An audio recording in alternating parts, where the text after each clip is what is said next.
Hey everyone, welcome back to another episode. Hope everyone is great. This episode is really interesting because I think I'm gonna go straight to it because we've all been there. I've been there where you're like, you know what? I really want to increase, I really want to improve my flexibility. My mobility is not that great, and I really want to improve my stretching. I really want to improve my mobility. And you know what? I'm gonna stretch every single day and you do it, and then a week afterwards, nothing. It's like we've all been. I'm just gonna have some water, but there you go. I need that bit of water for a while. That little sip of water makes a big difference. And we've all been there, where you're wanting to stretch, you're wanting to increase your mobility, and it sounds exciting, and it sounds like, oh, this is something I can do, and you end up just neglecting it over a week. So I'm going to give you some tips to help you stay consistent, but also give you some tips on how to become more flexible without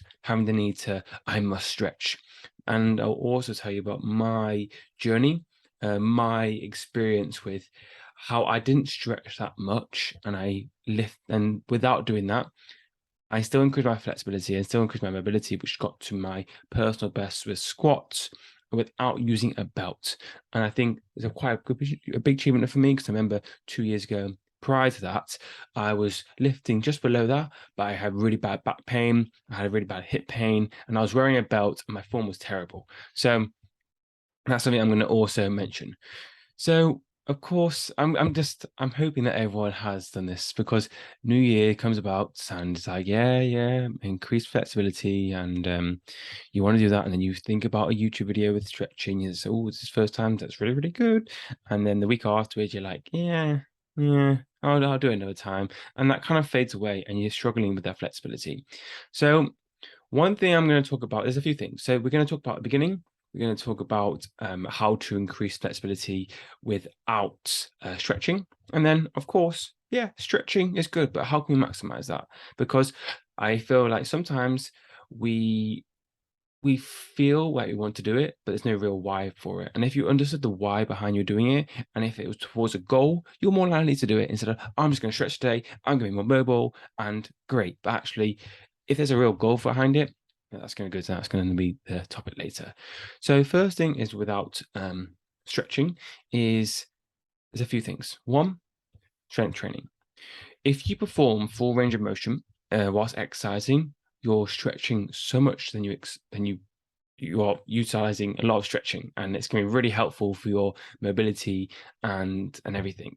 So by doing full range of motion with squats, by doing full range of motion with like a variation of a deadlift, and doing slow, and maybe doing, if it's a warm-up set, doing slow movement of like lunges, all these things are actually uh, increasing the flexibility, helping you kind of get to that range of motion. All the benefits that stretching does, you're doing the benefits of stretching during the workouts. It's just you're not thinking, oh, I'm stretching here. Actually, it's because you're doing the workout.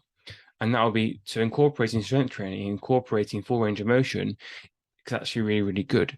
So try that, especially maybe on leg days. That's going to be really helpful, especially with the lower body. And of course, with upper body days, if you do upper body days, doing full range of motion with bench press and so on, maybe especially for the warm-up sets, if you are doing warm-up sets, going a bit lighter and actually feeling the stretch, because that's what you're doing, but you're also getting a workout done also with a stretch. So that's really good. So strength training is a huge factor. And the other factors is moving around the house, doing basic activities. You're probably doing stretches without you even realizing you're doing stretches. So cleaning the house, when you're cleaning if you're cleaning the house, if you're going shopping, all these things you're doing, well, guess what? You're stretching. Woohoo. So do more of that, and actually, oh, this is interesting. I'm gonna pick something from the cupboards because that's gonna be a good little stretch. Or I'm gonna pick something from something low, I could squat down and so on. All these things you're doing without saying, okay, I'm going for a 5 minute stretch here, because you do that and then you say you do it and you don't really want to do it. And it's great if you can do it, but majority of the times it's nothing that's very exciting unless your real goal, unless you had a real passion for stretching. But for most people, I don't think that is the case. So that's regarding what you can do without stretching. Okay, so now I'm going to talk about my experience with stretching. So how I got 150 kg how I got 150 kg back squat without using a belt, when 2 years prior to that, I was lifting probably 10, 20 kg lighter with a lot of back pain, with hip pain, using a belt, and my form was terrible. And how I progressed from where I was 2 years ago to where I am now. And yes, there was an element of stretching, but there was a reason behind this. I stretched because I knew it was going to really, really help me with my goals. I didn't stretch because I wanted to be more mobile. I actually had a real goal for it. So the stretching goal came from my performance goal. And that's something really important when it comes to stretching and setting goals is if you're just saying, I want to stretch, I want to be more mobile because I want to have more energy, it's how long term that sustainable that's going to be. Great for maybe a week or so, but it doesn't really happen. When I put performance goal on, I was like, hey, if I want to get this goal, I need to improve my hip flexibility. I need to improve the muscles around the knee.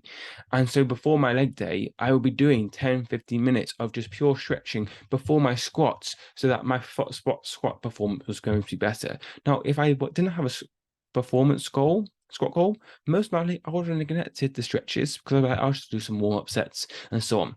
And that's really, really important. So I did that. I obviously over lockdown, I did a lot of stretching. Because I knew that I wanted to progress this goal. So I was doing simple hips and stuff. And also with everything to help me with the performance goal of the squats, I focused on the basics. I went back to lifting lighter. I focused on increasing my mobility by doing that, by doing the stretches, by also going lighter and improving my form so that when I did progress, everything came together to hit my 150. So I think for anyone who wants to progress with the performance goals, incorporating a few stretches before the session to increase your mobility, ego, bring that ego down, and lift lighter, improve your form, and over time improve without the belt. And that's how I did it without the belt. I'm happy with that because the belt is really, really helpful, but I didn't need it because my form was good and around the body where I needed to squat that, the muscles which are activated during that squatting, my flexibility was a lot higher to where it was a few years ago. So that's really I'm quite proud of myself, and that's something you could kind of incorporate into your training. So yeah, if you set a goal, a performance goal, more likely you're going to be setting a strength goal. And a few tips regarding stretching. Now, yeah, well, how can you increase your mobility and how can you increase this flexibility? And I'm like, oh yeah, you can do it, but you can't do it. You can't do it. You can do it without stretching. Well, stretching is going to be a big factor, you know? Of course, you don't have to stretch if you want to become more flexible, but we know stretching is going to be the most helpful thing to increase my flexibility, increase mobility, even though it's hard to always stay consistent with. But a few things I would do just to help you level up is perform more dynamic stretches instead of static stretches prior to running, prior to strength training, and that's basically you do movement exercises. Like you would do a lunge, you're getting the blood moving around, you're doing something. In that stretch, you're moving, whereas a static stretch is basically static. So you're holding the position. And when you're moving, guess what? You're moving the body. You're going to help you become more flexible. Over time, you move again and again and again. And then eventually you can get that inch difference to where you were before. If you put your foot on the ground and you are in foot, foot's on the ground and let's say your foot's on the ground and your left knee's on the ground and you're trying to increase your ankle mobility and you push the right foot forward, and if you see it on YouTube, it's a bit easier to see this on YouTube. On podcast, you're only hearing me. You're trying to increase your ankle mobility and you do it more and more and more over time, you're going to be able to bring that knee past the toe a bit further, and you do that again and again. That's going to help you increase your ankle mobility, and it was a big game changer, that exercise, that stretching, and that was a dynamic stretch and so on. And that's really, really important. And another thing is, of course, stretching is really, really important. And you're like, okay, I've got to stretch the whole body. And I'll be honest, great if you want to do that, but what can you stay consistent with? Again, right now, I'm now doing more upper body exercise stretches because I want to improve my performance in my upper body. But when I was focusing on my lower body, I just focused on lower body stretches more because I could stay consistent with it. I had a goal getting it. Again, if I felt like if I did all the stretches together, I would have been a bit more demotivated. I wouldn't have been like, let's do it again and again and again. So take step by step. You don't have to bring everything together and be everything together and spend half an hour with all doing target every single muscle trying to stretch each muscle, because we want to stay consistent. And if you can stay consistent with that, thumbs up, continue. But for someone like me and maybe someone like you, who I think actually, it's kind of hard to stay consistent, I highly recommend is what you're trying to improve your performance in, trying to target the stretches in that area. And then once you've hit that goal, you can move on to another section. So we're moving bit by bit. And even with the strength training, even with everything you're doing with dynamics and the occasional dynamic stretches to warm up the body, you will be targeting everybody, so all body parts. So we're not going to neglect the chest and the shoulders if you want to stretch that, because you will be doing that. But that's something that's a huge tip. So hope you enjoyed this episode. If there are so much stretches on the internet out there, and I don't get not intimidated, overwhelmed with so many. Pick a few, get better at these few exercises, these few stretches. Focus on these exercises because they help your performance goal. And once you've performed it, you're a lot more effective, then you can move on to others. Don't try and do 10, 20 stretches and become super, super mobile at once, because you won't be able to get mobile at once. It takes time, and you need to look for consistency. And then once you look for consistency, that's when you can be a bit more advanced. Hope you enjoy the training, and see you soon. Thank you very much for listening.